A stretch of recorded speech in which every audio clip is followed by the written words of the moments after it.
Ciao Juventini of the world, my name is Giuseppe, welcome back on the channel. It's Friday the 8th of December 2023 and I have only one thing in mind, I have only one obsession, I have still one huge question that is pending since 38 years. I still can't find myself an answer. Why on earth did the referee cancel one of, if not the most beautiful goal ever scored in a final? Yes, we are going back in time.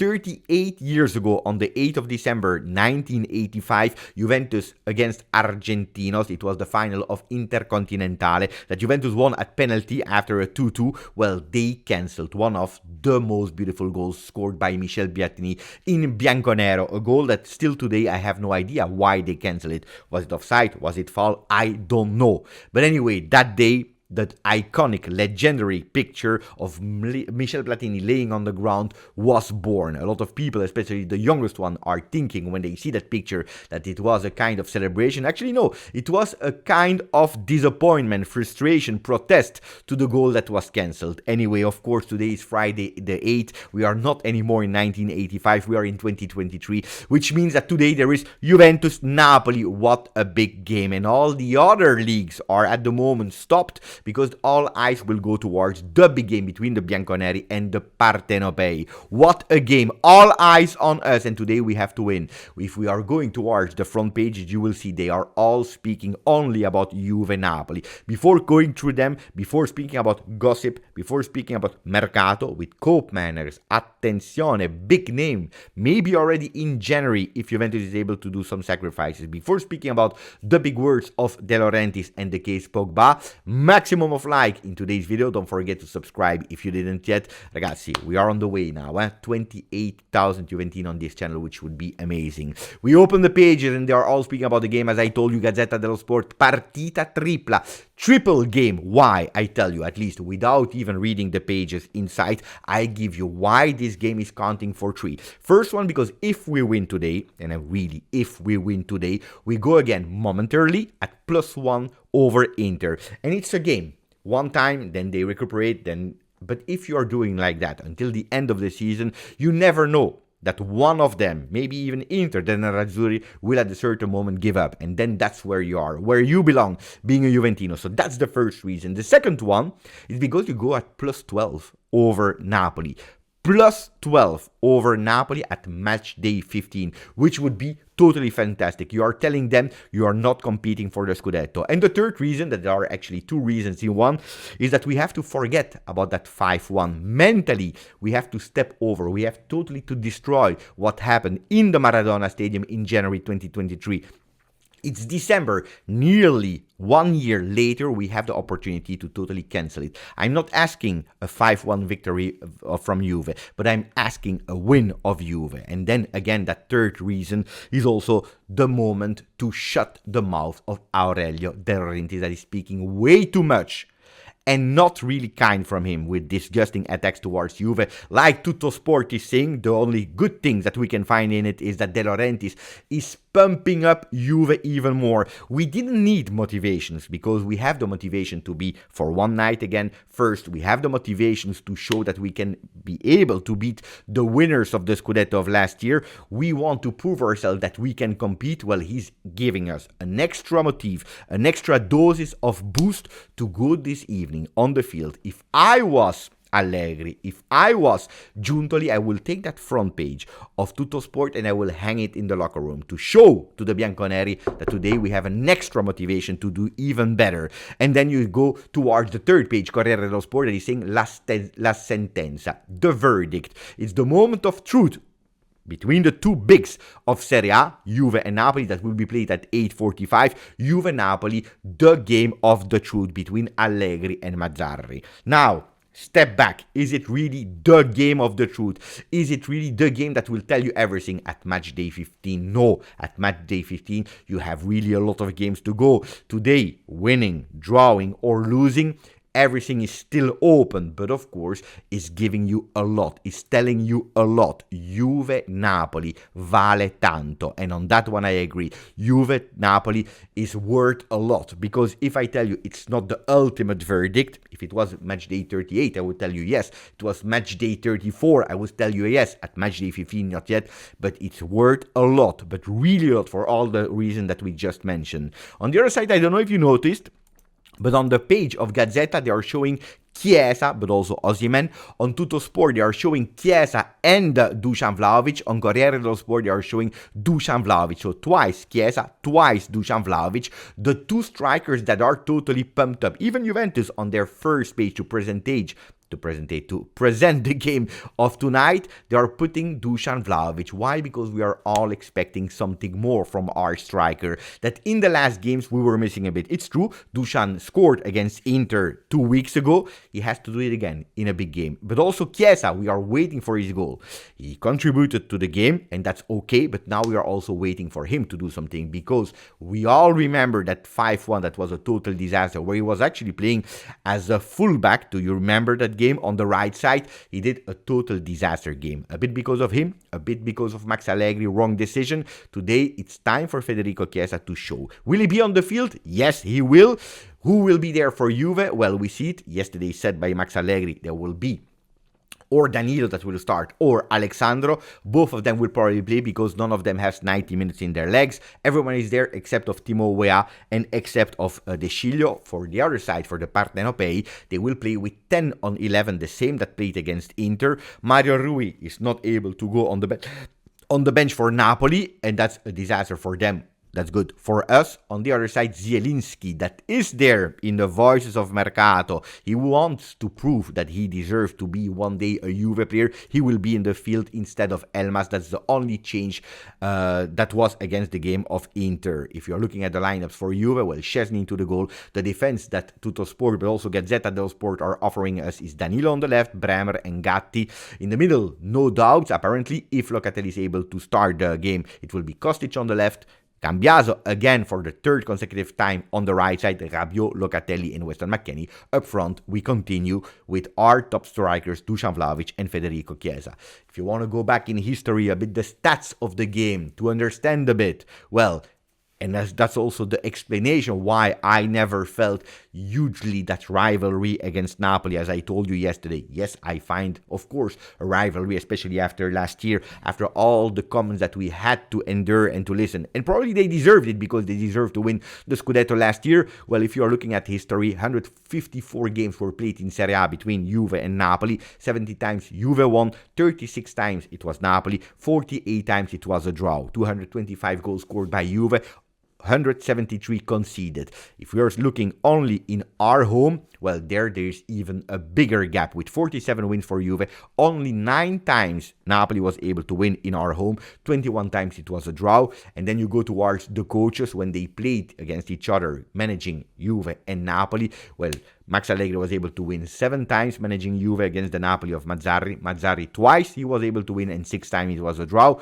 I want to put one more win in all these 3 columns. And if I'm looking at the way how, well, we see a different Napoli, a Napoli that is looking to find again their identity, lost with Rudy Garcia, the identity that they had with Spalletti last year, and Mazzarri is giving them their help. What are the weaknesses of Napoli? Well, at the moment, even if they try to press again super high, they still have difficulties, because pressing higher, not only it's working, and they have also difficulties to go back again in the back, structuring and organizing themselves, leaving a lot of spaces. On the left side, what was one of their strengths last year, well, Kvaratskhelia at the moment is not the Kvaratskhelia of last year. He's still the same player. He's great. He's growing. We saw it in the last game, but they need a bit more support, which is not always receiving.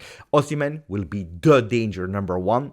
We know it. Bremer was man of the month of November. Last year against Napoli, one of his worst games with the Bianconeri. We are waiting for a huge big duels between the Brazilian defender and the striker from Nigeria. On the other side, pay attention also to Politano, that is able to create a lot of fuss there on the right side. So it will be or Danilo or Alexandro that will have to pay attention to the Italian offensive player. Now we go towards the other things, because today the funny thing was that when I was opening Gazzetta dello Sport after the first page, I saw a bit the structure, how they presented today's game. And that's really strange, because for me, and I will repeat it endlessly, more than everything what counts is il campo, the field. There, the ball rolling, understanding how we will play, what about the predicted lineups, what will be the strategy of both coaches, which player is fit, which player could potentially make the difference. No, they don't go in that order. They go first with gossip, because they started with Paul Pogba, Mercato with Koopmeiners. So first gossip, then Mercato,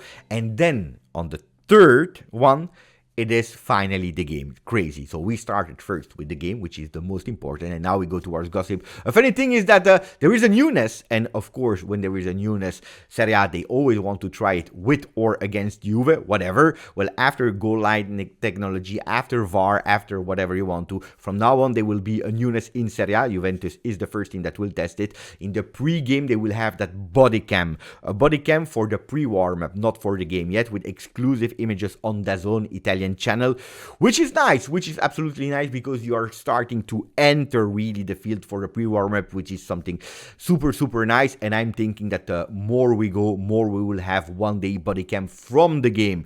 Now that the technology exists, they will fine-tune it. And yesterday we already saw the first test during the training session, or at least before the training session of Juve, with that body cam. It was Ealing Jr. that was putting it there. And we saw beautiful things with Moise Kean that was also promoting his new single, Outfit 90F. You have to listen to it if you don't understand Italian. Good for you, because it's a bit harsh. We go to the other gossips. Aurelio De Laurentiis, I told you in the beginning of the video.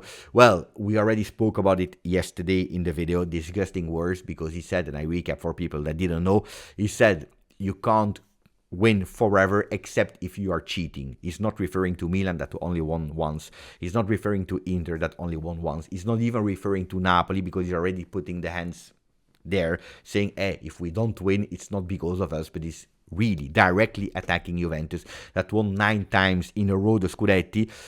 Before that, it was not even consecutive wins, because I remember it was Milan, then it was Inter before, attacking directly. Juventus didn't speak. They prefer to be silent. On the other side, I'm asking myself, when will it stop? When will it stop? Is it really the club that needs to answer to these kind of attacks? Or is it maybe La Federazione Italiana? Because that's, according to me, the thing to do. That the federation is stepping up and saying, what are you speaking about? Because if you are accusing directly Juve, you are also accusing the Federazione that we are all cheaters, and this has to stop. But they are not. They are silent. Everything is allowed when you are speaking bad about Juventus. I didn't appreciate them at all. What about Paul Pogba? Mini recap, Pogba. 4 years requested by the anti-doping prosecution.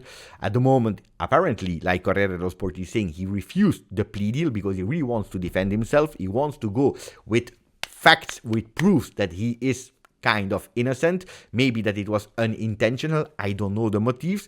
When will it happen? The first round of listening, it will happen in mid-January. So we'll have to wait a bit more for Paul Pogba. It's the news that is there. First page of Gazzetta dello Sport, first page of everywhere. Of course, we were expecting a long ban for Paul, 4 years. Not. Do we really think, or is there a single Juventino that is thinking that Pogba would be back on the field with a Juve shirt? Less and less and less. Do I believe in it? No. Even if I believe in beautiful stories, in fairy tales, but it's hard. It's extremely hard. So it's something that we will follow. Why? Because, of course, if you stop with Paul Pogba, you have room also in your team for an extra player. But at the moment, Paul Pogba will be tough. And speaking about an extra player, speaking about a reinforcement, speaking about the midfielder, today all the pages are speaking about it. Koopmeiners is the new idea of Juve for that midfield. Next year, no. Juventus, they have a plan, apparently, according to Corriere, to Gazzetta dello Sport. They want to anticipate his arrival already in January. I will tell you already my opinion. Koopmeiners, fantastic player. I don't have him anymore in my fantasy league, but it's a player that I always take if I have the possibility. Player that is giving you contribution to goals, to assists, but also physically fantastic in the midfield. A player that I really appreciate, that is strong and that you really see the growth of that player. So I would say, yes, let's go. He's convincing me more than a lot of other names that I heard during this Mercato rumors session, because it's not even open yet. But it's a player that I really particularly like. On the other side, you need to convince Gasperini. You need to convince Atalanta, which is tough. This summer, they refused 45 million euro for the player. 45 million euro they refused.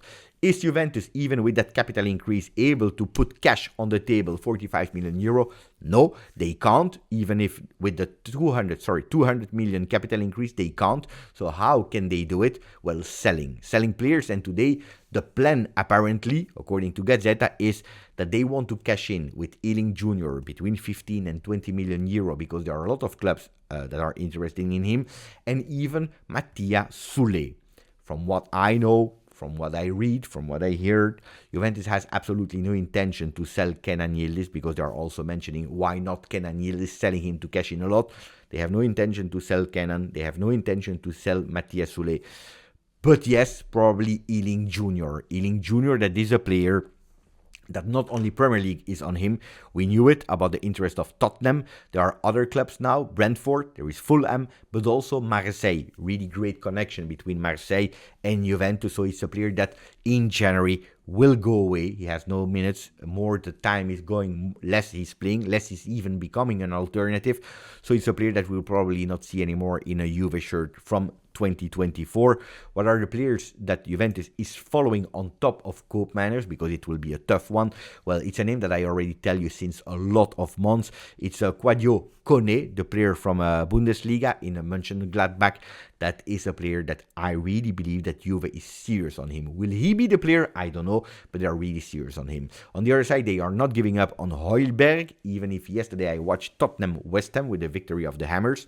By the way, if you want to see the recap of it, my idea about it, go to my second channel, Footballed, that is starting to kick off really well. So I'm extremely happy. Thank you for all of you that trusted me also on that new journey. Well, Højbjerg, I saw him yesterday, nothing exceptional, but on top of that, with all the injuries now with Bentancur, I really believe that the chances for a winter transfer of Pierre-Emile are near to zero. Anyway, that was it for me. 17 minutes of video. I hope you enjoyed it. Prepare yourself, because this evening here on the channel, live, the post game of Juve Napoli, and hopefully we can do it like we did after Monza with a huge smile. I'm happy to meet you again live, because it's a long time ago. Grazie, forza, Juve.